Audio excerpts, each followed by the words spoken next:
Hey everybody, my name is Alex, and in this video I'm going to go over how to install Docker and Portainer on Ubuntu.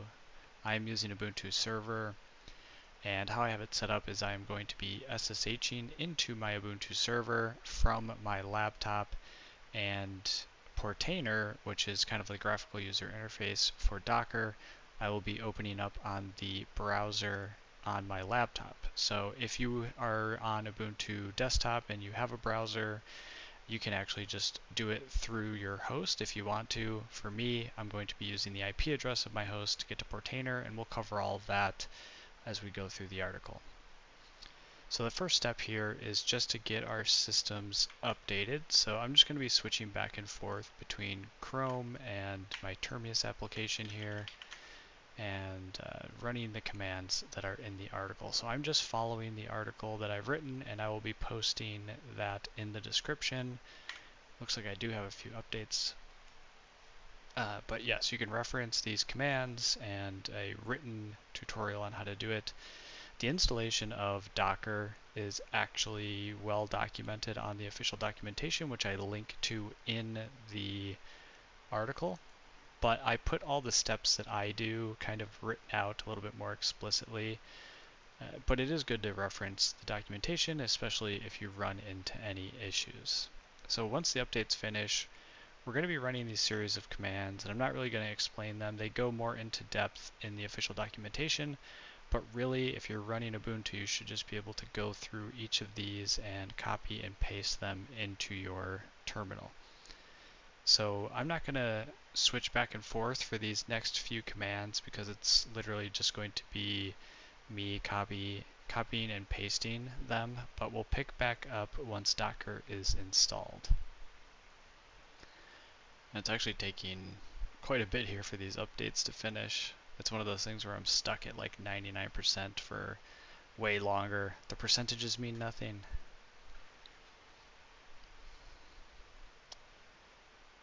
Okay, let me get this prepped. I will copy this. I will wait for this update to finish. This always happens.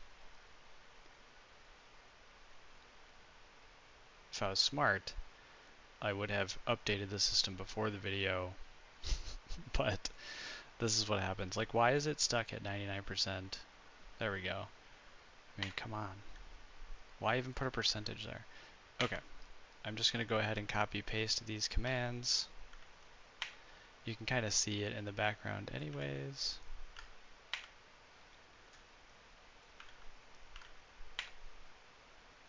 And this one's kind of a big one. You just want to make sure you copy it all. And then the last one, we're actually installing the packages here. 409 megabytes, so let's hope that this doesn't take as long as just doing the updates did. But once this finishes up, we actually have Docker installed, and you can run like the Docker Hello World container if you want, but we're going to be immediately going into installing Portainer, which is actually a Docker image that's going to be installed on Docker that helps us manage our Docker instance. So the next step here is, if you don't want to type in sudo every time you do a Docker command, you can add yourself to the Docker group, and I always do that.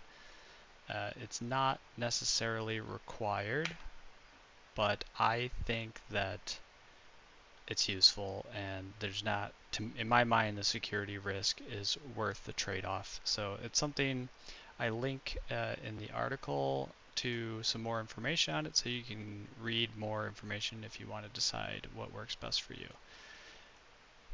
Now, before we run the container, we're going to actually be, or the Portainer image, we're going to be creating a volume for Portainer data. So we'll go ahead and paste that in there.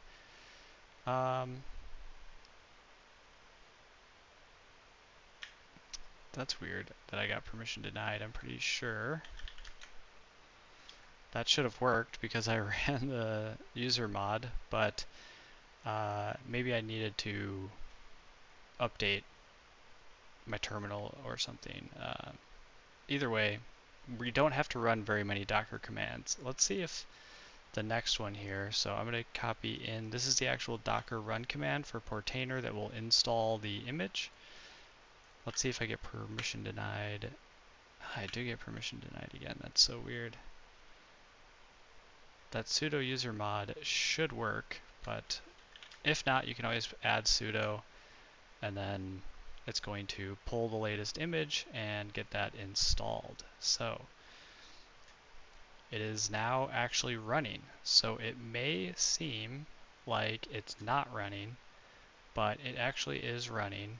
And how we can confirm that is by bringing up our browser, and we can just go, actually I'm going to go back to, I want to get my IP address, IPA, and the IP address is going to be right here. And what I'm going to do is then go into Chrome, open up a new tab here. We're going to paste that in, and we're going to go to port, let's double check, 9443. 9443. We need HTTPS. There we go.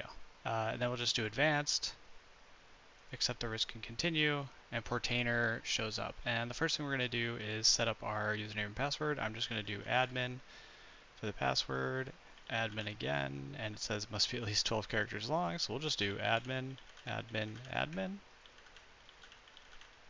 Get around that one pretty easily. You should put in like a good password. I'm just doing this because this is a demo. I'm going to tear it all down once we're done here. So create user. I'm not going to save it, and then we'll just click Get Started to proceed using the environment that Docker was installed on, which is what we want. And we can see it's set up as local. If we go to Home, this is our local environment here, and this is what we just installed. And we can see if we click into it, we have just Portainer running. I'm going to extend this just a little bit. Here we go. We've got the Portainer image running, and it's running on port 8000 and 9443. So we've got it installed, we have loaded it up, and we have everything ready to go. Now, this is the first in just a series of videos that I'm doing where you can get Docker running, install Grafana, Node Exporter, and Prometheus, and then actually have a nice framework built up for anything else that you want to use that Docker host for. So you'll be able to see system resources like CPU usage, memory, storage device usage, things like that. And then you'll be able to see container level metrics like how much each container is using as far as RAM, CPU usage, things like that, network usage. So if you're interested, check out my other YouTube videos and check out my other articles on Substack, and you should see those also available shortly. I'm releasing this right now, so I might not get all the videos out today, but within the next couple of days, those videos should be up. So hopefully this helped you get Docker and Portainer installed, and I'll see you in the next video.